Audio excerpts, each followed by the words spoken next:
This is a boat that came in that's having some shifting issues.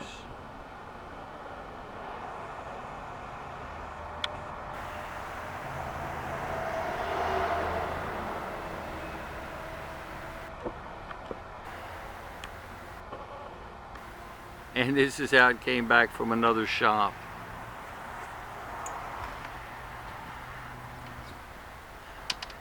And that's the customer gonna. Oh, okay.